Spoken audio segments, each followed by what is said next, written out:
It's hardcore history.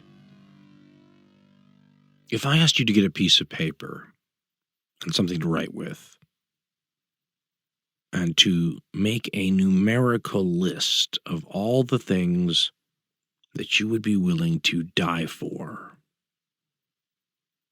how long is your list? And what's on it?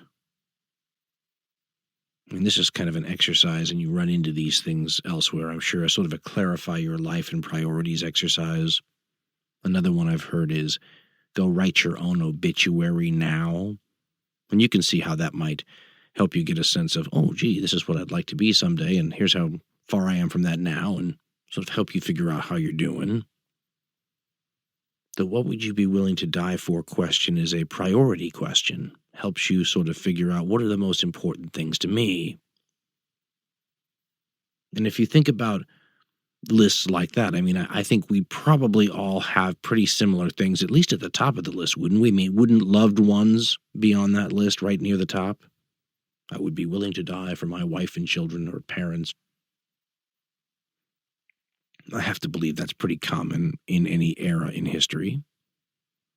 And then likely something on that list near the top would be possessions of one kind or another.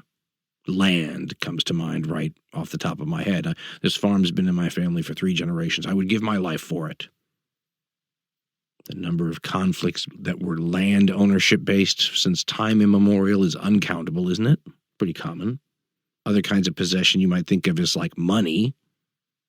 How long down on your list, though, does it go before you get to things that are a little harder to get your hands on tangibly? I mean, where's something like freedom on your list? And it's funny because if you go and look all throughout human history, there are slogans like New Hampshire's state motto, which is live free or die.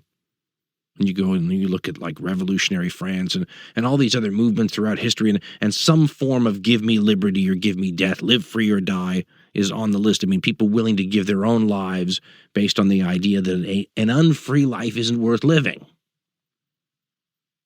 So willing to die for a concept, but a concept that means everything when you talk about your day-to-day life. And we should point out that freedom has always meant different things to different people and has meant different things in different eras. The 2 big definitions you run into is the obvious one. Freedom is my right to personal control and autonomy and sovereignty. The other one, though, is a political sort of freedom that says as long as no outside people or power or state or entity is controlling my people, then we're free. We may live in a dictatorship, but it's our dictatorship, that kind of thing. So freedom involves freedom from outside control. Now, let me change the parameters of our little question, though, here for a minute. What if instead of giving your own life and what you would be willing to die for, the new list is what would you be willing to lose everything for? And by everything, I certainly mean your life. That's a given, but the lives of all your loved ones, one way or another, either through outright death or having them sold into a life of slavery, your little kids sold into a life of slavery, and all your possessions taken, and all your stuff stolen, and your community devastated, and your culture mortally wounded. That's pretty much everything, isn't it? What's worth that?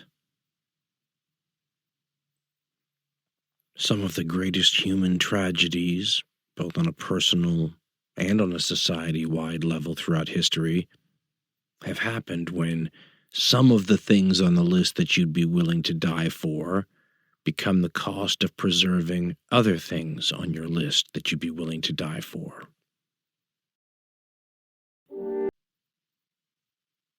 And you see this all the time. In the 20th century, look at how many people, in order to protect their society's freedom, sent their own children off to die in a war. So this is part of the human condition. But unless you've lived through near genocidal conditions, most of us haven't had to deal with the kind of threat that people throughout history have had to deal with to everything. I was watching something last night, well, listening to it going down the road anyway, right?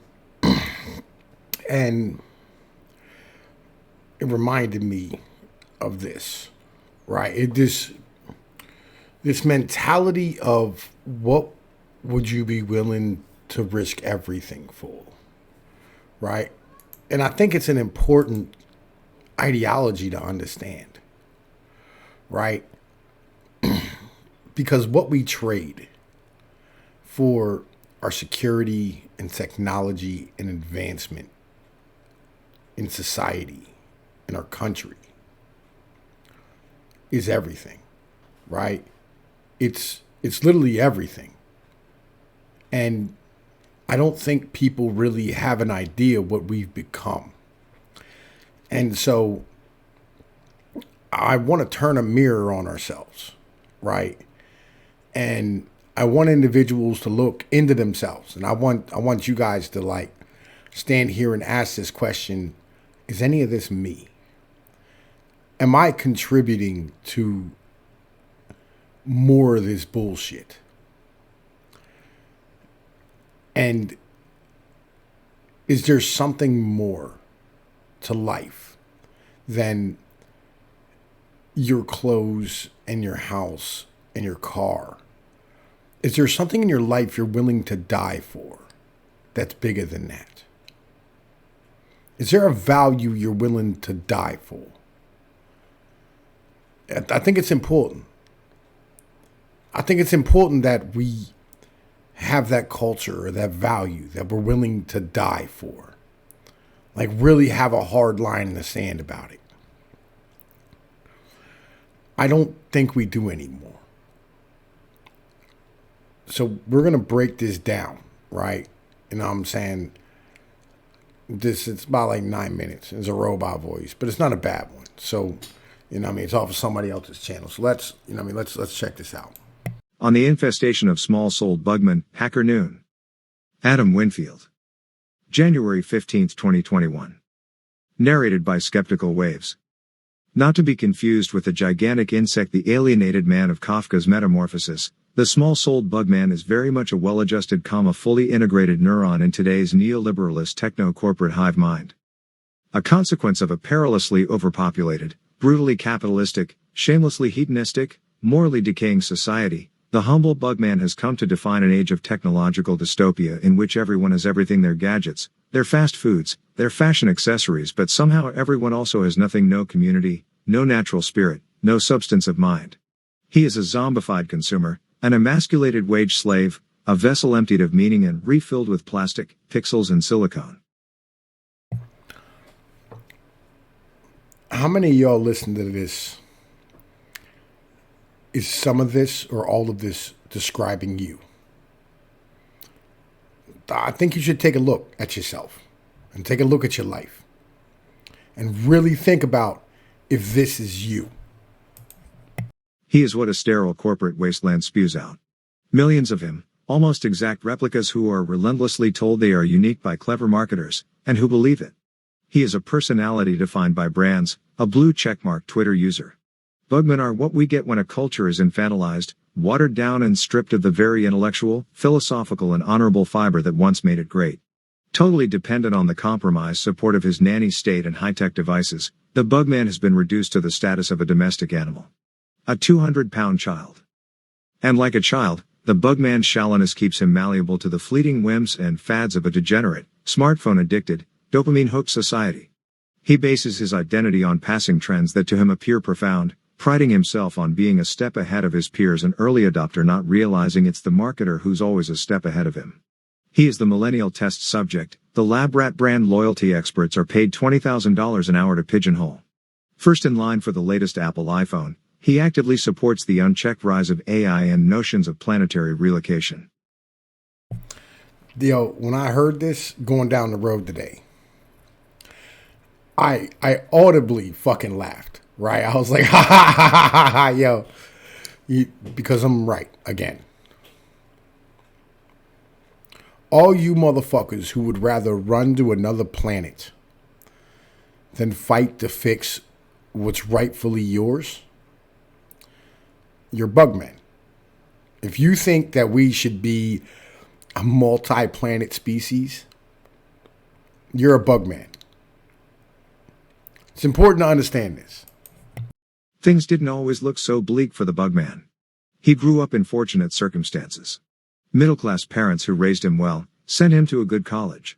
Over-socialization afforded him effortless acceptance into a mentally sick civilization, but sorely missing, unbeknownst to him, was the lack of any meaningful struggle, the grueling initiations that turn boys into men. Values, culture, heritage, things I talk about often. I went through these things, right? I went through these life-affirming growth periods during my youth, right? I had milestones I had to hit. I had things I had to do. It was important to us.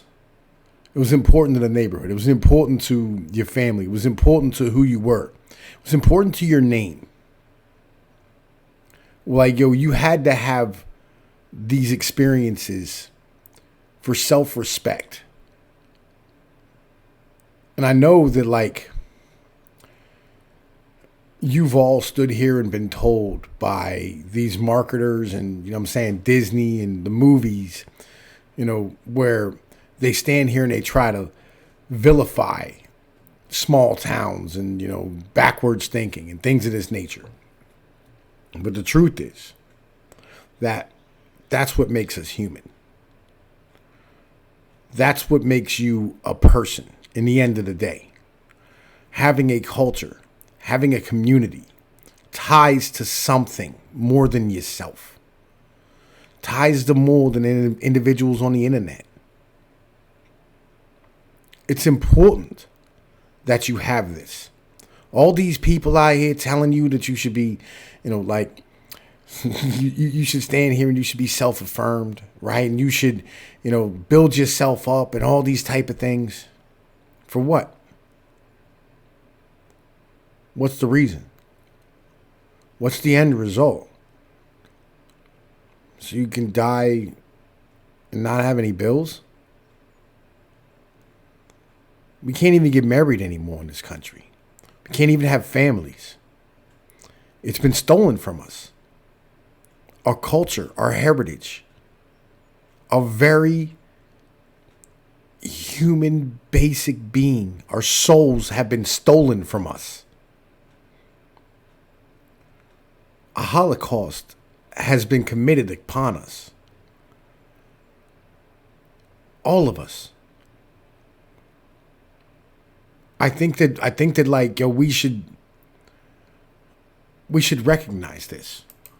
His mental development had been stunted in the real sense at the expense of engineering a successful and painless assimilation into a clown world fueled by idiocy, deception and frivolity. The Bugman now occupies one of two living situations. One, the city Bugman lives atop, beneath and besides his fellow bugs in what is an actual human-scale bug colony, hence the name. Two, the suburban Bugman living just as unnaturally and miserably, lined up in careful symmetry among neighbors he will never know and trees that will never grow, house by house, street by street, as far as the eye can see. The deliberate draining of purpose and passion from the Bugman's soul made it easy to assign him without complaint to a vapid, good boy job and a career that does little but prop up the demented corporatist structure. That's important. That's important to understand. You should recognize what your wants are and recognize why you want them. The fighting against racism, homophobia, bigotry, whatever, all of these ills are just ways to serve the corporate structure. The destruction of you and your people and the homogenizing, yeah, we'll go with that, right, of our country has whitewashed us into these shells of human beings so that we fit not into our communities, not into our geography, but into this corporate state. That's important to understand. That is extremely important to understand. I don't think it's a positive thing. He is a willing cog in the grinding bullshit machine, a marketer, an analyst, a project manager, or has perhaps handed his life over to preserving the insanity of the state by becoming a lawyer or a bureaucrat. Worse yet, he gobbled up the STEM dream sold by grubby toy merchants, dooming himself to an existence of zeros and ones. Zero purpose. One sad bugman. So cowed by his masters, the bugman is fiercely loyal to faceless corporations in what appears to be a society-wide occurrence of Stockholm Syndrome. Terrified of being exposed as the fraud that he is, he hands over his mind to be reshaped like putty until it fits the robotic cubicle farm mold. I don't think I can say it any better than that. So we'll just keep going. Before long, he is sending out 150 emails a day in which he promises to touch base and leverage the data. He'll climb the imaginary ladder, all the while nagged by a vague sense of emptiness and a dormant rage that might see him off to an early grave. Failing to find fulfillment in his work, the bugman has become fully immersed in content, digital socializing, and entertainment. Facing the monumental task of salvaging his soul, he has instead resorted to seeking escape at every turn. He upgrades his 64K TV to a 75 4K TV. He buys more video games and a virtual reality set, finds a pot dealer and gets a prescription for antidepressants.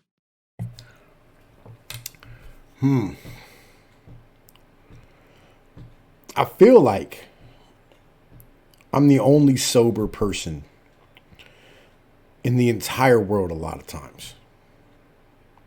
Right? And I enjoy myself more than everybody else does. I laugh more. I joke more. I'm sharper. I'm funnier. I have more sex than everybody else. I got a fuck ton of kids. I go fishing, spend my time on the river. I go into the mountains and hike. Right? And weed and alcohol fuck all that up. I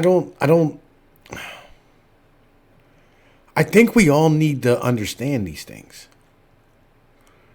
Like, honestly, at the end of the day, like, we need to look in the mirror and understand what we have become.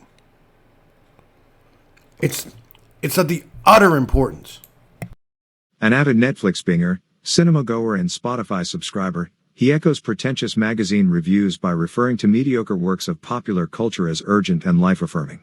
Blinded by his inability to consume anything beneath the surface of spoon-fed, easily digested, created by committee mainstream productions, he will never come to know the transcendence of actual genius towering authors, musical virtuosos or glorious artists, stuff that might make his soul bigger.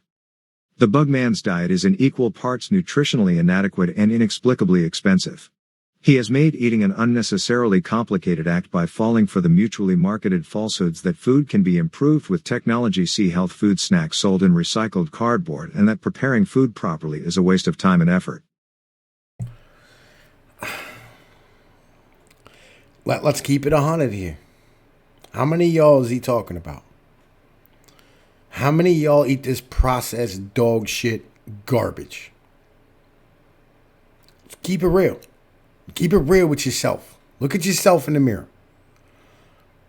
How many of y'all, when was the last time you went to a local farmer's market or produce stand and literally got fresh shit?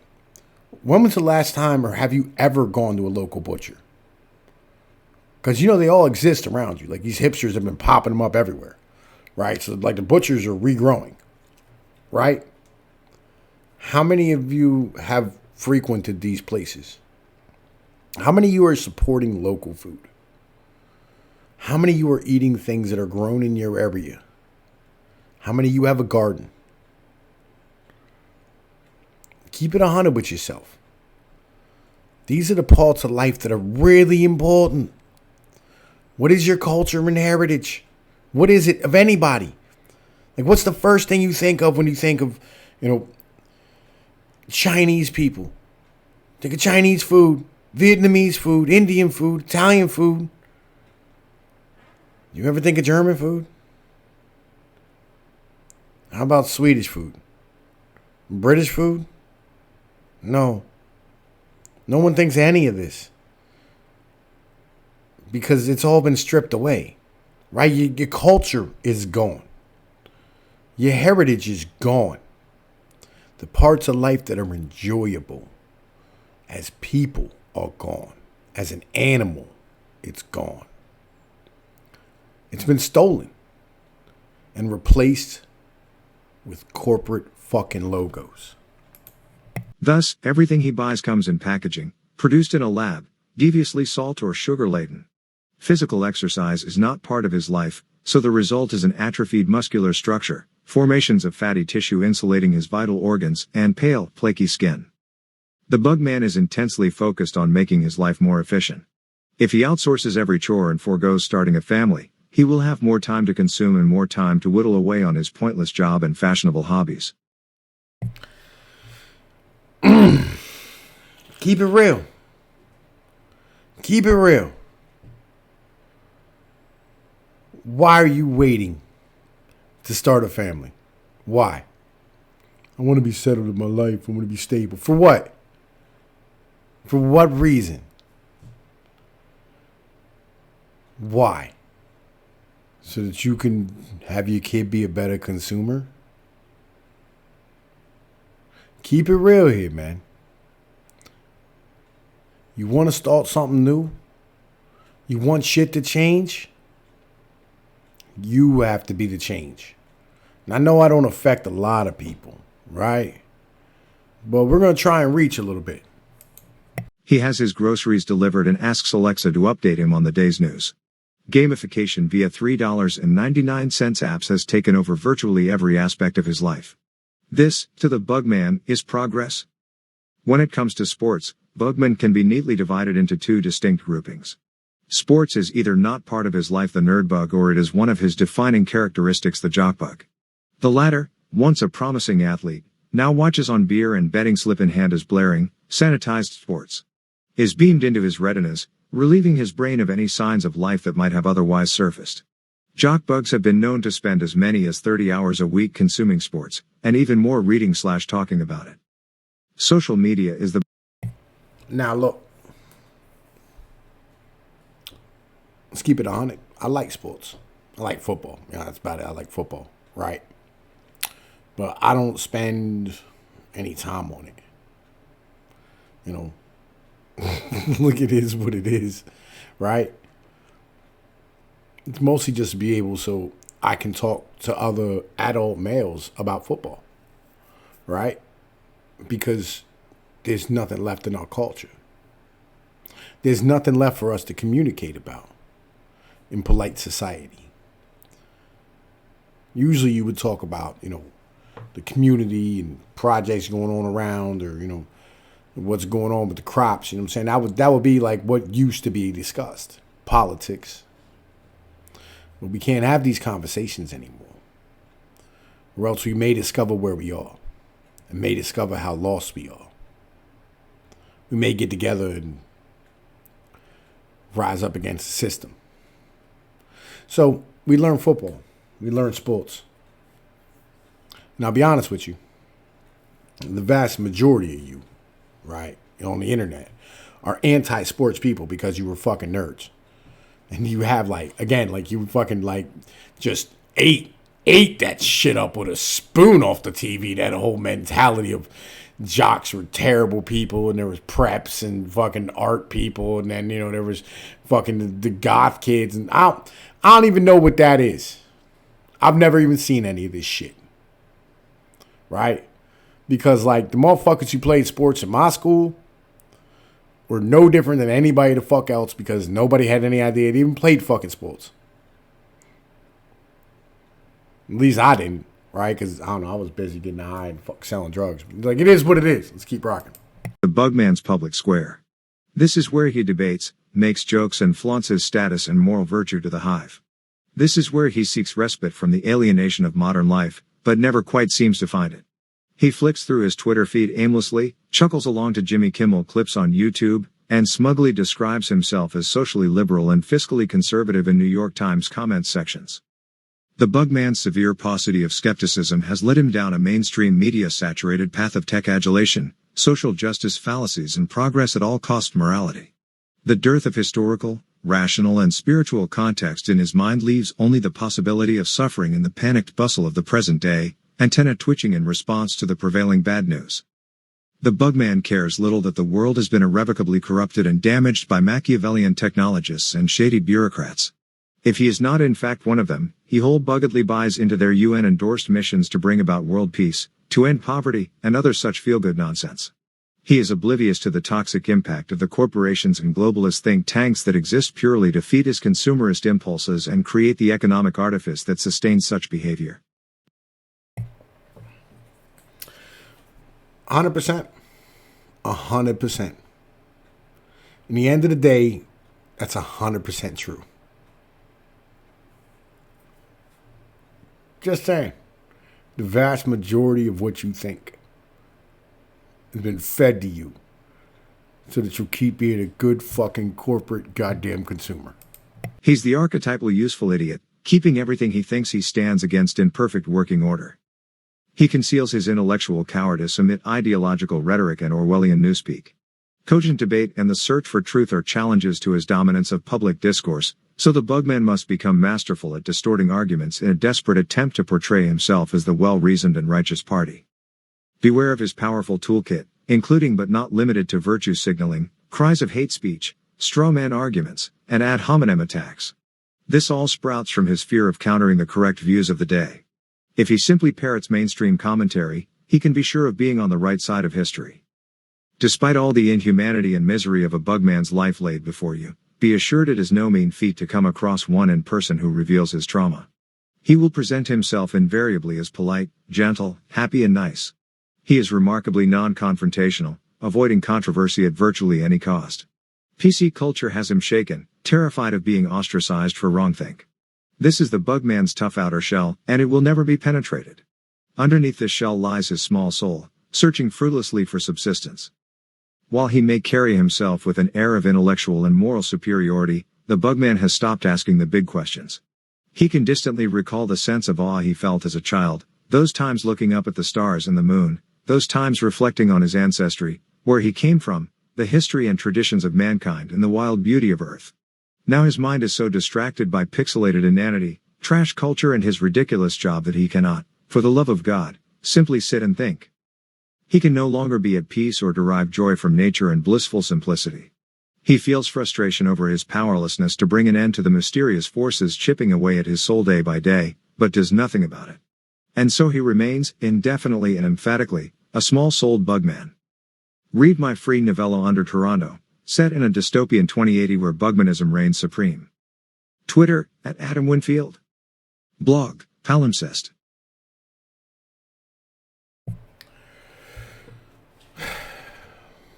Let's keep it a buck. Today I was driving up, coming home. Actually, I had to drive down to Hurlock, Maryland last night. Right. I started in PA, went to West Virginia, then went to Hurlock, Maryland. Hurlock, Maryland's down below Annapolis, across the Annapolis Bay Bridge. Right, it's about fucking 40 miles past there, out by the ocean. You smell the ocean breeze as you go down. It's dark, but covered in corn stalks, animals scurrying around, salamanders on the windows. I didn't get back till right as like the sun was coming up. I ain't come home. And as I'm driving up home, the road that I drive on to get home just basically follows the river the whole way back. Right, once you leave the city, just rivers on your left hand side and then rivers on your right hand side. Right, once you cross over. I wanted to stop and take a picture of the river with the fog and the sun trying to burn through it. It was beautiful. And I do this constantly. I'm in awe of what God made. I think that we need to get back to being human beings and animals and being in awe of our surroundings. Tom Pete's Pnoid News. Y'all know what it is.